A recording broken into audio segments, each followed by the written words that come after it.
Bhagavate Vasudevaya. So, continuing in this series, Lessons from Lockdown, last week we discussed the need for a code to live by and how such a code provides the guardrails for us in our life towards a very clear and specific destination.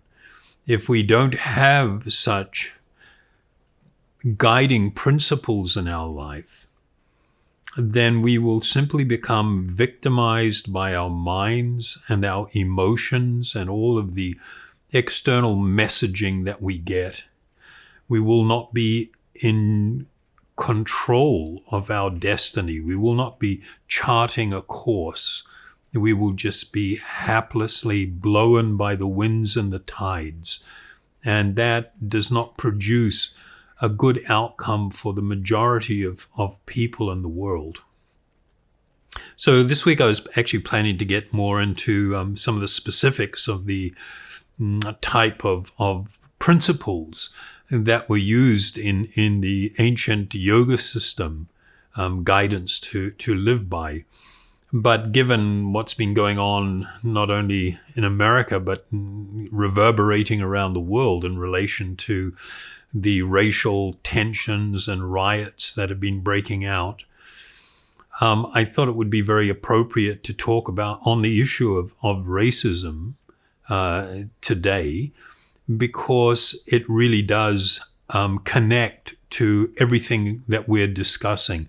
And it's a very clear example of why there is a great need for real spiritual wisdom and guidance in our life. When we look at the term racism, people generally have a go-to in terms of what they are thinking. And they think of it in terms of something quite the negative manifestations of this idea. If we look at the Sanskrit or the dictionary definitions, race is defined as a class or kind of people unified by shared interests, habits, or characteristics. And then when we look at the ism that's been appended to the word, and ism is defined as a suffix that indicates distinctive practice, a system, or philosophy. It's like taking sides with, or can be an imitation of. So in this case, when we think in terms of this word, it is the lumping together of people on the basis of physical characteristics.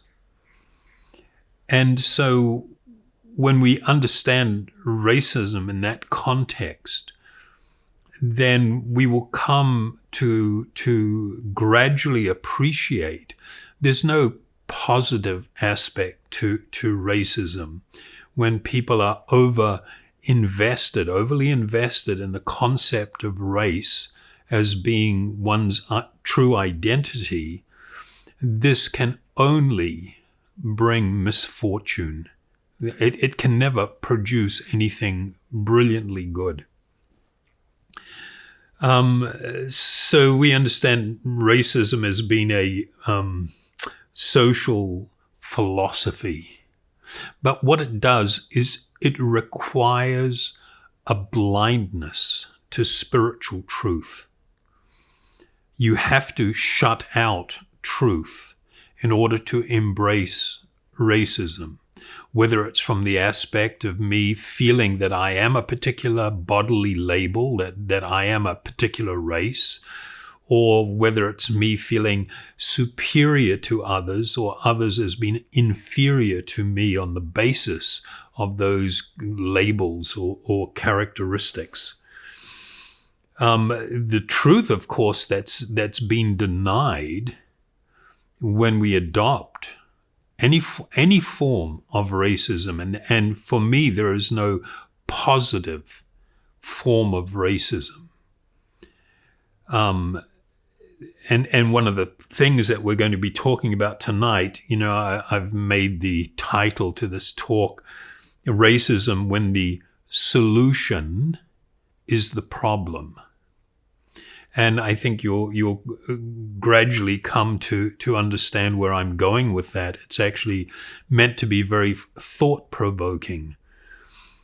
We see in America where what people are referring to as racism is the demeaning, the marginalizing, the putting down of someone, the depriving certain group of people opportunity on the basis that they are a specific race. And on the other side, you've got people that speak very highly and proudly of themselves on the basis of some racial identity. And both of these situations are the same. They are opposite sides to the same coin. And so if you are going to actually address racism, it needs to be utterly undermined. There is no positive form of it, of people taking pride in a certain racial identity. I mean, once you go down the route of feeling pride in a racial identity, then it becomes almost automatic. It's so easy to look down upon others because they have a different perceived racial identity. These things go hand in hand. And the idea that you can make somebody feel better, that you can improve their situation by giving them a better sense of their worth, by feeling pride in the race, is just, that's not a good idea. That is really not a good idea. And it does not provide any lasting benefit or lasting solution to this issue, to this problem. And we see in many ways this is what is kind of applied. I mean, we see it on social media. Somebody's got a weight problem, if we're allowed to say that anymore. Probably going to get attacked. So people have to learn to love and be comfortable with whatever body type that they've got, and taking pride in that. But I mean, that's the same mentality that caused them the pain in the first place. When you have one group of people taking some pride in a certain body type, and then you see another body type and you look down on it, or you marginalize that person because of that problem. So now when somebody then learns to take pride in that particular body type, then they're going to be pushing back and they're going to be looking down upon others. It will automatically happen, just because of the way human psychology works. And this all happens when there is no actual spiritual vision. There is no spiritual truth that is used as the lens through which everything needs to be viewed. So I just wanted to bring your attention. There's a guy that I came to, he got my attention about maybe 5-6 years ago. He's a black guy in the U.S. His name is, or the name that he uses is Prince EA. And he does this slam or rap type poetry. It's not really rap. And it's to music. And he has some really profound social messaging. And what astonished me was how he has obviously been influenced by potentially the same principles that are espoused in the ancient Vedic or yoga tradition. So he had one music video out that's absolutely brilliant. And I'll tell you, I'm going to put a link to it with this post. And please do go and take a look at it. Because it's not based upon speculative ideas or somebody inventing something new. He has found a way to take an ancient and a transcendent, eternal spiritual truth and present it in a very current fashion. So in as part of this, the poem that he wrote and put to music, he references, and I'll just read the line, "When I drive my car, no one ever confuses the car for me." And that's just like, whoa, what did he just say? That's like, wow, that's such an amazing, that's such a clear principle. And this is often an example that is used in the prisons where we go and I teach meditation. I can remember an older Samoan guy, or he was from Rarotonga, I think. And he's been in prison a long time. And when we started discussing this spiritual philosophy and helping him understand the principle, in an interview that he did with us, he was saying that one of the most amazing things he's found out is that the body is just like a car. And he said, and you are the driver inside that car. And one day that car is going to be so old, it won't be able to function anymore. And you, the driver, you are going to get out of that car and leave it behind. And that completely blew his mind that he had this realization. And this speaks to the reality of what it is that we are discussing. So in this poem that Prince E.A. had written, it's titled, "I am not black and you are not white." I mean, that is already like majorly provocative, that sort of idea for a lot of people. And he goes on to, as he goes through the poem, basically talking about what would happen if you drop all these labels of these false identities. He said, we would be one. We would be together, no longer living in error of calling human beings black people or white people. These labels that will forever bind us, these labels that will forever blind us from seeing a person for who they are. I mean, I cannot put it more clearly than that.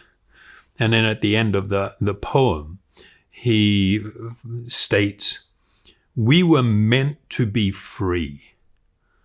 And only until you remove them all, meaning the labels, and stop living and thinking so small, will we be free to see ourselves and each other for who we truly are.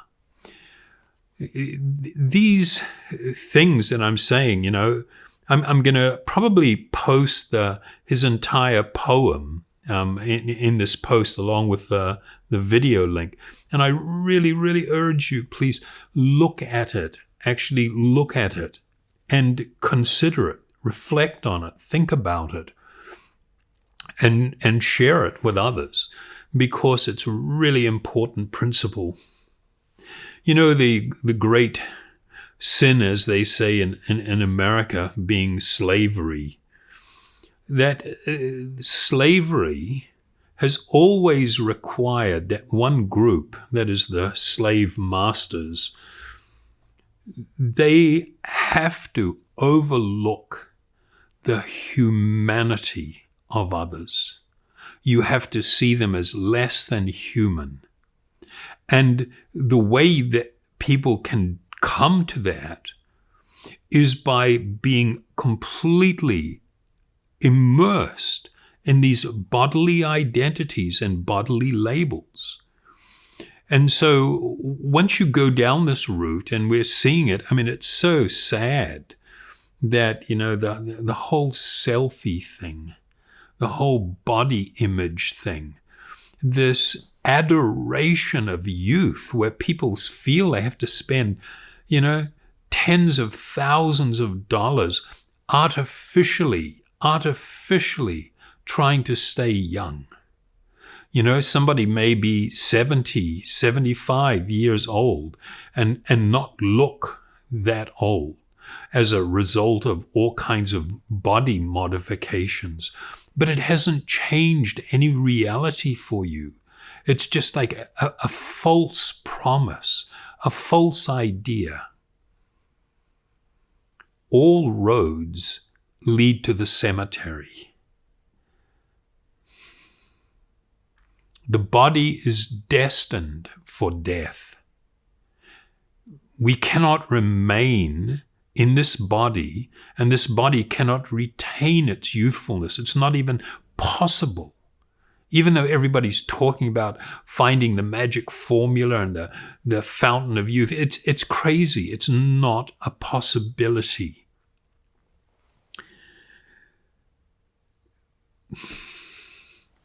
That same consciousness can be applied in so many ways, and it's always applied in racism. Racism is founded on that idea. So if anybody is harboring this false idea, this notion that the body is who I am, and there is no recognition of the reality that I am an eternal spiritual being residing within that body, then all these different isms, all of these different conflicts, this is a fertile ground for all of these things to grow. There is no good version of this philosophical idea, of this error, of this misconception. There is no good version of it. I was just looking over the famous speech of Martin Luther King, "I have a dream." And he stated, "I have a dream that my 4 little children will one day live in a nation where they will not be judged by the color of their skin, but by the content of their character." He's proposing a transcendental idea. He is proposing an amazing principle. He did not desire that people take great pride in a particular body, or to pass judgment and treat others prejudicially on the basis of their having a separate bodily identity from the other person that they're treating badly. He sought that people could rise above this and be bound by a higher principle. And that higher principle, at the bottom level of that higher principle, is the idea of a human race that we are not seeing as having racial identities as defining who we are, that there is a deeper principle. Underneath, we're all the same. We suffer from the same ailments. We bleed the same way. We feel the same headaches. We feel the same heartaches. The things which give us joy give others joy. There is this commonality that needs to be embraced. And if we go down the road now of participating in ideas that seek to redress wrongdoing by building upon more false ideas that can only lead to more wrongdoing in the future. It is not a solution. You cannot take the root of the problem and utilize it as a solution. That root needs to be rooted out. We need a new paradigm for seeing and thinking. Adopting false bodily labels as the idea of who we are can never be a solution to the problem of racism. It is another form of racism. Whether you're demeaning somebody on the basis of a race or feeling pride on the basis of a race, it's two sides of the same coin. One is not superior to the other. Both will lead to great amounts of misery and unhappiness. You know, in the slave trade business, the slave master, they saw their bodily labels as an identity, and they insisted that the slaves embrace their label as an identity. They didn't want to see people's humanity. That puts an end to the whole slavery business. And so they wanted the blacks to become deeply absorbed in that identity and know their place. Taking pride in a false bodily identity, as I said, or demeaning others for a false bodily identity, hey, it's the same thing.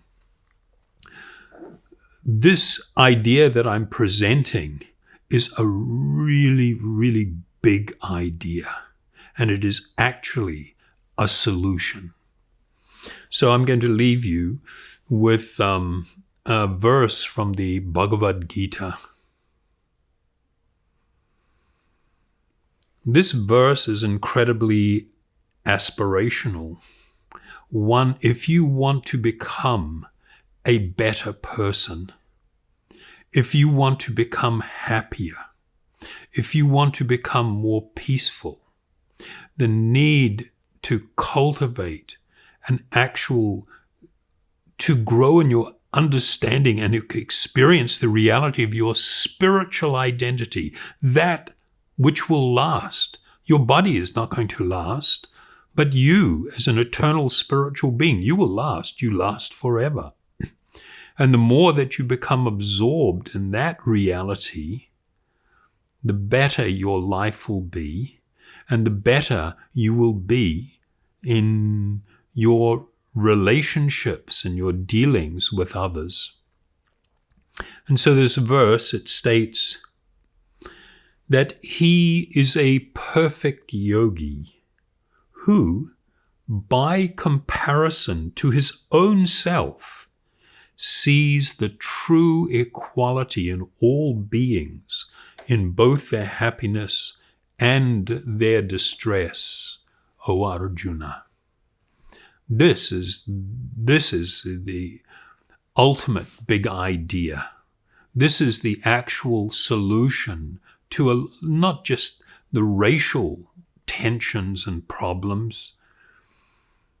It's an answer to environmental destruction, to excessive consumption, to the competition for resources, all of these things that come from this really bad place. And this really bad place is the obsession, the overabsorption in bodily labels and thinking that's who I am. Okay, so of course we all know that the thing that is going to bring about the internal change that we seek, the thing that's going to make it so that we can come to realize our true spiritual identity and begin to live in that reality, it is going to be through the process of meditation, the meditation upon these transcendental sounds. And this is what will bring us to have the realization, to actually experience the enlightenment of these spiritual truths. So I invite you to join with me, and we'll be singing the Om Hari Om mantra.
Thank you very, very much.